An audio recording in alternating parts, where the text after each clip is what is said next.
At a small family jeweler in Olympia, Washington, an old piece of chain becomes a shiny new link between Vietnam veterans and the machine that came to symbolize their war.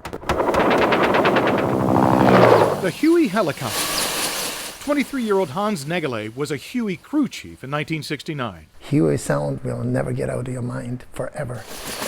Negele took lots of photos. He loved the sound of Hueys, especially the ones that came to rescue him after his helicopter crashed in a rice paddy. Coming in on the final for landing, and we lost the tail rotor, and I screamed, tail rotor failure, and everybody took off. Like a lot of Huey crash survivors, Negele made a bracelet from the broken tail rotor chain.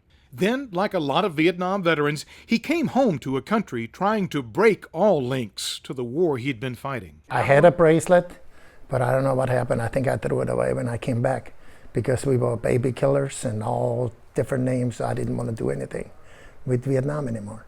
But now he realizes that bracelet also connected him to soldiers he flew with, to friends damaged or lost. Turns out a lot of Huey crews want that connection back. But those tail rotor chains haven't been made in decades. It's an extremely rare chain. It's only used in one part of the helicopter and only used on this helicopter. So very noticeable to people who recognize the chain. These were part of the first cav unit. Brian Reynolds recognized it because he owns the world's largest private collection of Hueys, about 80 in his warehouse in Olympia. And that's an amazing amount of history that's just in all of these aircraft that you see in here. Every one of them has a story of some kind where they were in battle. Young flight crews risking their lives to save lives, valor and futility, aged by spider webs and peeling insulation. Reynolds refurbishes and sells Hueys to customers all over the world. When he found an original tail rotor chain a couple years ago, he wanted a bracelet like the ones he'd heard about. I've only had, I believe, one of these chains in my whole history, and I've been dealing with these helicopters for over 25 years.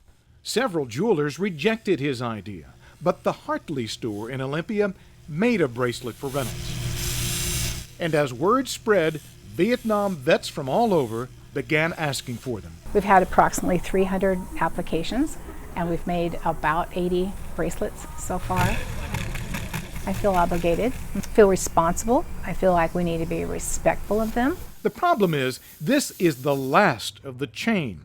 Bell Helicopter in Fort Worth built thousands of Hueys, but it redesigned that rotor chain back in the 60s. Of all the old Hueys in this room, they found only one that still has this kind of rotor chain on it. This is rarer than gold, and for those who wear it, a lot more valuable. So you have enough for about how many more?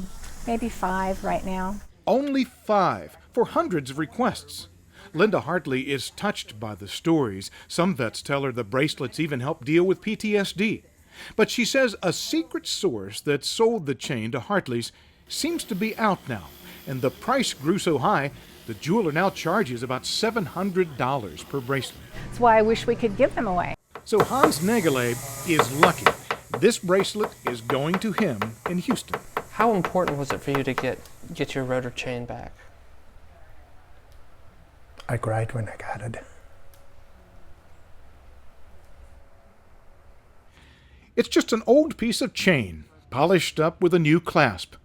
Every link, a memory. Jim Douglas, Channel 8 News.